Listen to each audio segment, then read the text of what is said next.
very warm good evening to all the participants, my senior professors, friends, and postgraduates who are attending this session. And I would like to thank the organizing committee, especially Professor Sudhakar, Professor Vijayaraghavan sir, and for giving me this opportunity to share this or moderate this panel. And for this panel discussion, which is titled "Newborn COVID: Our Ground Experience," we have got four experienced panelists. Professor Booma Madam from Coimbatore Medical College, who is the head of Department of Pediatrics in Coimbatore Medical College, and Professor Ashok Raja, who is the Associate Professor of Neonatology in Madurai Medical College, Associate Professor Dr. Sajid from Institute of Obstetrics and Gynecology, MMC, and Dr. Sendil, who is the Assistant Professor in Neonatology in Trichy. And they all have been handling babies with born to mothers with COVID and suspected COVID. And so it's they're going to share their experience here. And we're also going to share all the challenges which we face during managing these babies. Now, we know we are in the midst of a pandemic, of severe intensity, that is the SARS-CoV-2, and the entire world is being affected. And as more and more cases are being found, we find that more and more mothers are being infected, and more mothers of babies are being born to infected. And so we have started getting more and more cases, and we are actually getting ourselves ready for handling such cases. And thanks to our child health nodal officer, we have been at least in ICH has been very supportive, and we send all our positive cases to the common isolation area, that is the JICA ward, where they are being handled. We also have a suspect ward where whenever we have babies who are being referred, we keep them in a suspect area and we screen them, and then once they become positive, we send them to the COVID ward. Now, if you look at the incidence, it's going on increasing, and as of now in India, we have yesterday's count was 53 lakhs, and Tamil Nadu has contributed 5,30,000. And as you heard from the previous lecture from our child health nodal officer, he has already treated more than 1,000 in ICH itself. So there is a real epidemic going on. And in this panel discussion, we'll be going through certain important points like perinatal transmission issues, like risks involved in the babies who are being born to positive mothers, the risk involved how to carry out the neonatal resuscitation in these babies, how to stabilize them, and delivery room care. What are the precautions we need to take, both the mother and for the baby. And the other point number 2 is how do you manage this babies born to positive? Yeah, am I audible? Sir, no, sir, sorry. You have to make it as full screen, sir. It's a presentation mode, actually. Okay, right. Yeah. So, right. So we are going to see about one is the perinatal transmission issues, then the COVID positive and suspect babies, how are they being managed regarding their COVID testing, the treatment, whether we need to repeat the test. A lot of guidelines have been there, and these guidelines keep changing. As you know, this infection is very, very recent one, just started in December 2019. And also there are a lot of issues or suggestions given by various organizations regarding feeding. We can breastfeed, we have to separate the baby, we need not separate the baby. But now we are actually drawing down to a conclusion, and we are following recommendations that are more apt for our kind of a society. So that will also be discussed in this panel. And we'll also be talking about other issues, miscellaneous issues like when do we discharge, what are the discharge criteria of these babies, what are the post-discharge recommendations, what about immunization for these babies. And at the end, I think we'll have few minutes for each of the panelists to share their experience, their data in managing these babies. And with this, without much delay, I think I'll raise the first question to Dr. Sajid, who will be discussing about perinatal transmission issues, what they have faced, and what is the recommendations, the risks, NRP resuscitation, stabilization of the babies. Yeah, I'm in full screen. Yeah. So good evening to everyone. So I'll be discussing on the prenatal management of this COVID-19 in the newborns, and I'd also be sharing our experiences that we have observed so far in Institute of Obstetrics and Gynecology, Chennai. So as you can see over here,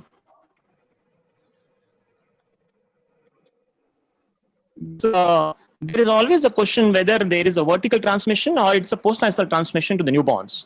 So this vertical transmission is always in debate, because to have the vertical transmission, definitely we need to have neonatal IgM antibodies as well as the viral nucleic acid should be found in the baby.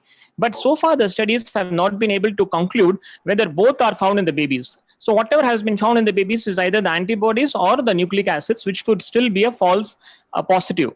So we are not sure whether this vertical transmission is as yet taking place or not. So many studies are going on, which might throw light on this vertical transmission in future. So what generally happens is the postnasal transmission, which happens from mother to the baby, or it can happen from any of the positive family members to the baby. And it can happen anytime after delivery, as soon as within an hour after delivery, or maybe after a few hours, any time it can happen from the relatives who are COVID positive to the baby. So the postnasal transmission or the horizontal transmission plays a major role for the newborns to acquire this infection. And as far as the mode of delivery is concerned, as you can see here, the delivery mode should be dictated by the usual obstetric practice. That is, the COVID positive status of the mother per se does not change delivery mode of delivery for the baby. So it could be a normal delivery or cesarean delivery, but it is based on the obstetric intervention assessment of the mother. And the antenatal steroids and Maxilf, that's antenatal steroids that are given for the lung protection in preterm babies, and Maxilf that is given for neonatal neuroprotection, or as far as mother is concerned for her eclampsia prophylaxis, should be given as usual. But there are some exceptions, probably in mother with a severe respiratory compromise, where Maxilf may be withheld, and consultation with critical care specialists can be done to see if Maxilf can be given. Otherwise, antenatal steroids and Maxilf can be given as usual. And the mode of delivery, as I have said, should be decided only based on the obstetric practice, that is obstetric intervention. So what is the delivery room management of these babies? So as you can see over here, a negative pressure delivery room, or a room which has exhaust fans or viral filters is preferred. And of course, the delivery personnel should be with the full PPE, that is, should be manning the full PPE.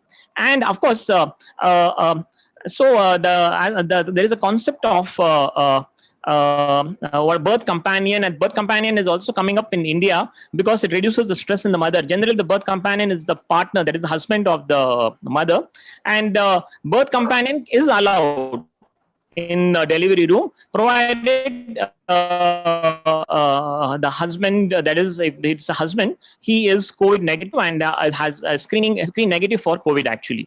If the partner cannot be present physically, even virtual interaction with the partner is allowed on any of the video apps, because it reduces the stress in the mother and prevents mother going in for cesarean sections as well. And of course, skin-to-skin contact is now supposed to be promoted. So just because mother is COVID positive, we should not withhold skin-to-skin contact. Skin-to-skin contact can be promoted, and the delayed cord clamping, as is being practiced now, that is delaying the cord clamping by around 1 minute, is supposed to be practiced in this mothers as well. And there should be a minimal number of providers in the room. So additional providers can be on standby. In case it's necessary for resuscitation, they can move in. And of course, we can use a dedicated transport incubator to transport these babies to the NICU if they are sick. Now, this is the resuscitation at birth. So it's better that baby is delivered in a room that is separate from that of the mother. If that is not possible, at least there should be a curtain between the mother and the baby should be kept at least 6 feet or 2 meters away from the mother. And as far as the resuscitation guidelines are concerned, they are the usual guidelines as per our NRP recommendations, and there is no major modification in any of these guidelines. And of course, the delivery personnel should be manning all the PPEs, and the mother also should be wearing a mask, and she should also practice all the hygienic principles. And of course, the most experienced resuscitator should be in the delivery, so that if any procedure is required, it can be done quickly without wasting any time And as you can see this slide shows stabilization at birth. Any newborn who requires stabilization at birth, that is has required resuscitation and requires some stabilization at birth, we should avoid this aerosol generating procedures, which are called as the AGPs. So the aerosol generating procedures are mainly the bag and mask ventilation or the TPs or this delivery room CPAP. And of course, in NICU, the ventilation and other intubation, other things can also generate aerosols. Except this only thing that is allowed is probably this CPAP is allowed. Why is the CPAP allowed? Is because CPAP provides a lot of benefits to the baby. So that though it's an aerosol generating procedure, it is allowed. But generally, we should see to it that we generally don't resort to this, what is that called as this aerosol generating procedures.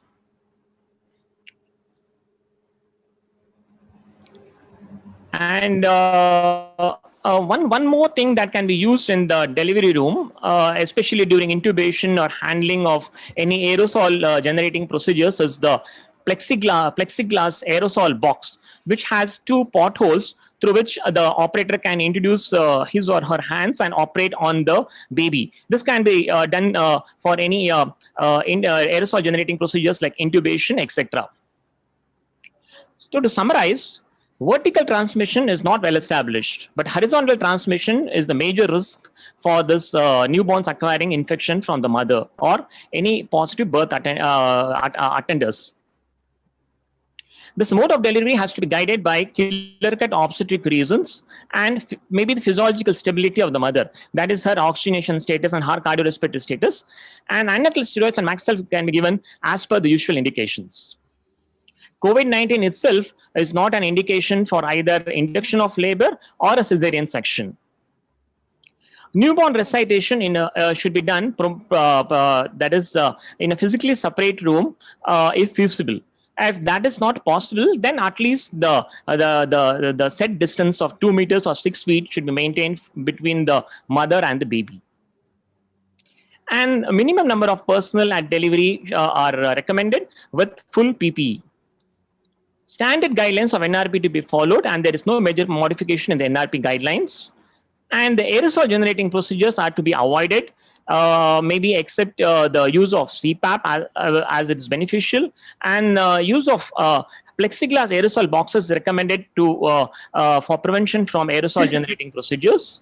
And immediate bathing of the baby is not recommended. This is to prevent hypothermia and hospital-acquired infections, though the AAP recommends bathing of the baby, but that is not recommended in Indian scenario because of the problems and to prevent these complications of hypothermia and hospital-acquired infections.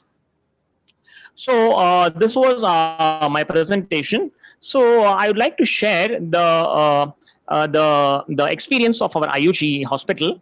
So in IUG, we have had so far around 600 COVID positive mothers delivering in our hospital, out of which 84 babies have been found to be COVID positive. And this is around something around 10 to 12% actually. And the total number of mothers and babies discharged is 550 so far, and total number of babies admitted in NICU born to COVID positive mothers are 34.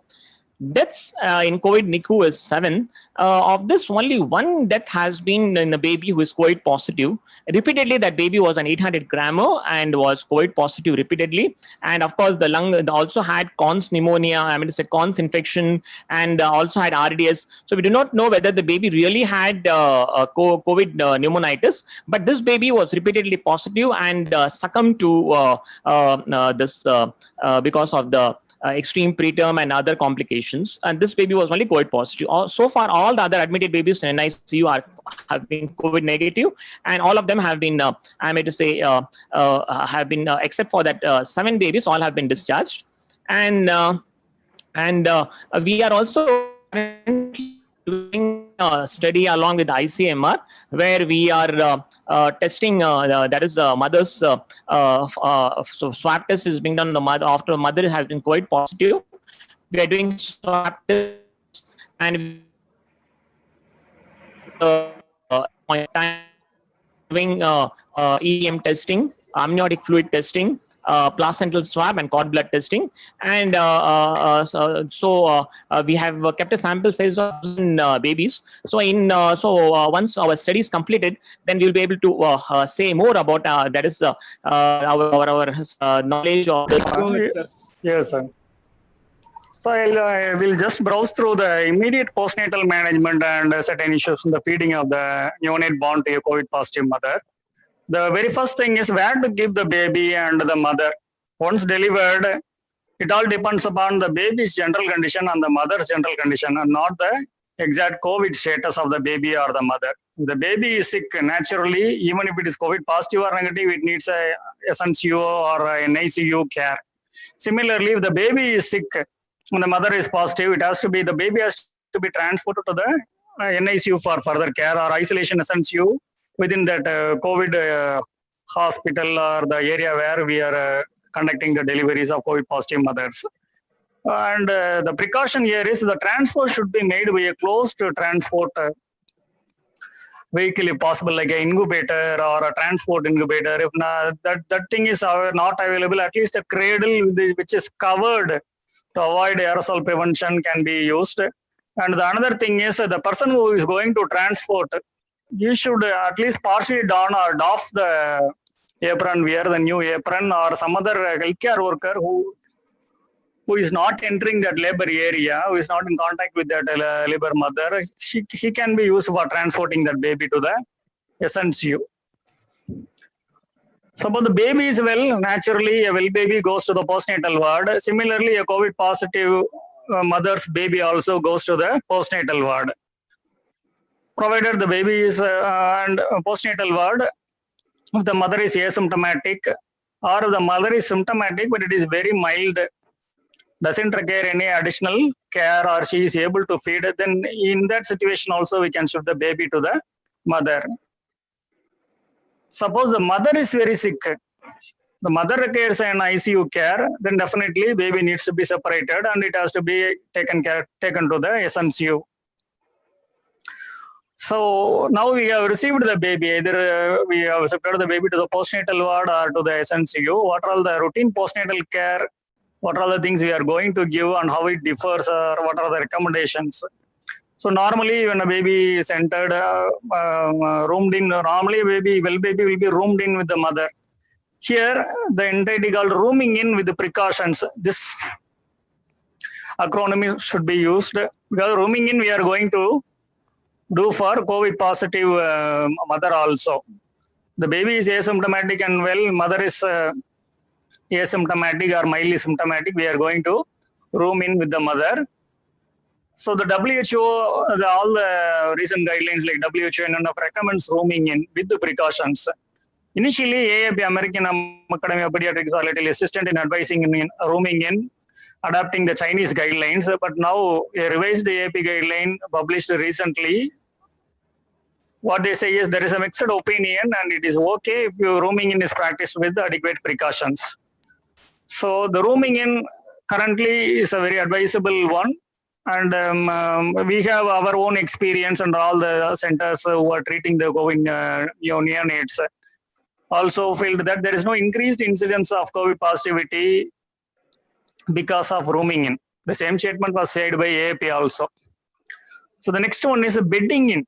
Usually a well baby, a normal baby will be bedded in the mother, but that area is a little controversial one. Still there is no definite guidelines are not touching upon this bedding in, because with close contact to the mother, there is a potential risk for contamination of the aerosol, and there may be increased risk chance for infection. So WHO says yes, practice rooming in, practice KMC. The Italian guidelines also says practice rooming in and KMC. But our NNF have not touched on the bedding in. The published document from NNF does not touch on bedding in, and AAP also does not touch on bedding in. Otherwise, our SNCU guidelines published by a consensus statement from neonatology says you can practice bedding in and KMC also with the precautions. Just like rooming in with the precautions, if at all bedding in is adopted, it should be done with the utmost precautions. The other option is we can keep the baby 2 meters or 6 feet away from the mother during non-feeding times, and while giving feeding, we can practice that with the precautions. This is what we are following. So rooming in will be done either baby to keep at the bed of the mother, or you can keep it at a little distance, and during the feeding times we can take the baby with adequate precautions. That can be done. And currently, after all this experience from March to the present time, all the bodies have come to a conclusion that breastfeeding is very beneficial and breastfeeding should be promoted. So you can see the presence of a secretory IgA in breast milk against the COVID-19 antigen is supposed to be or proposed to be beneficial for the baby for developing the local immunity. Although that is not how it really helps in preventing the infection is not known. The presence of secretory IgA and other natural anti-infective factors present in the human milk poses an added advantage in giving breastfeeding to the mother. So breastfeeding should be given, and KMC care, again, it is a little tough to practice because of a small breach in the precautions by the mother. Immediately when she coughs or sneezing, it may go directly if the KMC is practiced. But yet WHO advised KMC, and units may differ in adapting the KMC based on their own experience levels and the difficulties in adapting the KMC. If you are using some if you are putting aprons over the mothers, that will be difficult. Otherwise, now the recommendation is more or less like a normal baby. Rooming in can be done, breastfeeding can be done, KMC is on the pipeline. KMC can be given with adequate precautions. And what are the precautions during we have to take care during the breastfeeding? Already we have seen the pair, mother and baby, if they are in a separate room, that is beneficial because they can be prevented from exposure from other patients. But in a governmental setup or a unit, hospitals admitting large number of mothers, it's very difficult to provide separate rooms. In that case, spaced beds, that same 6 feet distance of spaced beds is the only option available. So as far as possible, from one patient to another patient, that the baby and mother diet should be separated. Respiratory hygiene, like during sneezing and coughing, covering and putting a mask, all these things should be instructed to the mother. Hand hygiene for any person handling the baby, and the chest hygiene, that is whether it is necessary to clean the breast during every time before feeding, that is not necessary. But if the mother coughs before starting feeding, she can clean the breast with soap and water. And somebody needs to assist the mother early in the phase of breastfeeding. So it can be done by a staff nurse if she is available. If there is a shortage of manpower, a healthy attender. This phrase has to be dealt with a little caution because most of the attenders available with the mother will be elderly mothers. They should not be allowed. Elderly more than 60 with the other comorbid factors like diabetes, hypertension should not be allowed to be present along with the COVID positive mother. Other healthy attenders, if they are available, they can handle or assist the mother in nursing the baby with adequate precautions like mask and hand hygiene. So once we shifted and we have a policy of rooming in, feeding, everything, then when to test the baby, whom to test. So all the babies born to COVID-19 positive mother needs to be tested, whether they are symptomatic or asymptomatic. Or if the baby had contact with any other COVID-19 positive adult or other caregiver, the baby needs to be tested.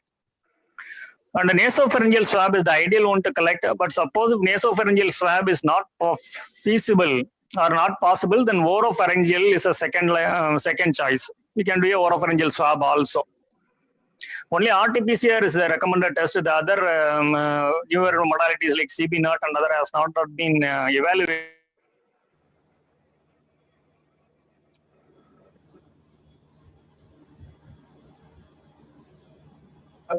Time for testing. Excuse me. Hello. Oh, yes, sir. The timeline for testing.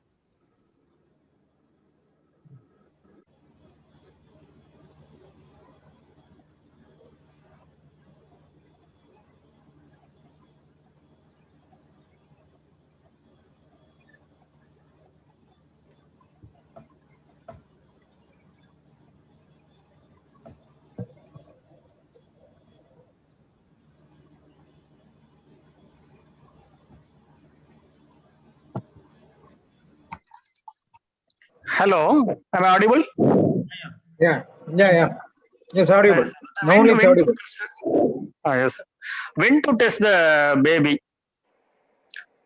So the swab testing for the neonate is be performed at 24 to 5. This is a very controversial area because different guidelines give different countries adopt a different timing for testing. But what I am telling is from SNCU consensus guideline.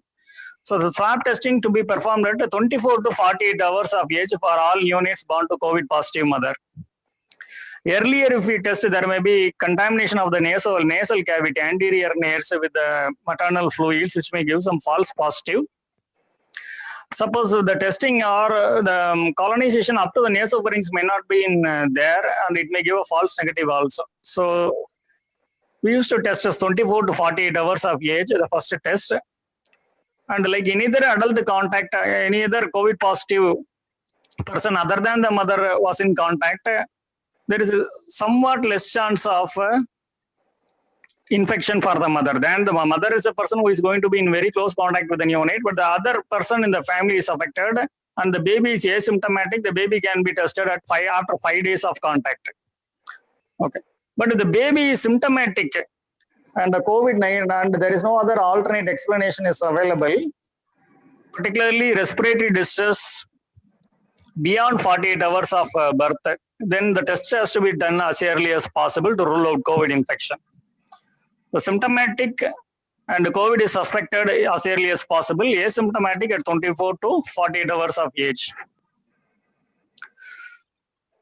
And is it necessary to repeat the testing? So the baby is negative, even after the first test, no need for repeat testing. If the baby is positive, and the baby is asymptomatic, the baby can be discharged along with the mother. It doesn't require any repeat testing. So repeat testing is only for the symptomatic neonates. That too, there is no clear-cut guideline for neonates when to, in a symptomatic neonate, when to test roughly 10-day average can be tested, considered at 10 days of life has been given in the SNCU guidelines. But based on the recent ICMR discharge policy for adults and pediatric patients, ICMR says in severe symptomatic infection, repeat testing needs to be done after 7 days. So the either one can be followed for symptomatic babies. Asymptomatic babies, we are not doing the repeat testing. So that is regarding the testing and the feeding strategies. As we have already talked on, the direct breastfeeding is the best. We can advise direct breastfeeding. Suppose that is not possible, mother is not available, or mother is sick, or both mother and baby are in different different hospitals, then definitely expressed milk, if possible, can be given. And expressed milk, apart from the usual things, it should be done by either can be done by manually, or if at all pump is used, a separate pump has to be made available for each patient. A common pump, one after another, draining into the milk bank is not advisable. A dedicated breast milk pump is necessary for each COVID positive mother. And separate storage cabinet or refrigerator should be available for storing the milk. It should not be kept in the other items. Usually the drug items, we used to have a fridge. Instead of that, we should have a dedicated refrigerator for storing the milk, or at least a storage cabinet in the COVID hospitals should be made available. And the proper plumb cleaning according to the manufacturer recommendation is very, very important. Similarly, the transporting of the containers from the mother's area to the neonates has to be done meticulously. The third option, apart from the DBF and direct milk feeding, ABM, and the third option is the PDHM, or the pasteurized donor human milk from human milk bank. So, whether is it safe to give milk from another donor? Will it contain COVID-19 or not? The COVID-19 usually is proposed to get destroyed in the usual pasteurization process of 60 degrees for 30 minutes, because the previous MERS coronavirus was documented to be killed in the human milk bank pasteurization methods. And other laboratory studies where the thermolability of the COVID-19 has been demonstrated propose that COVID-19 is not prone to be transmitted through human milk. So that pasteurization is enough. The other thing is detailed donor screening. That is very important in the COVID scenario for the human milk bank. We have to take an elaborate history on the COVID symptoms, contact, travel history, etc. Any suspect or mother who found to be positive should not donate milk. That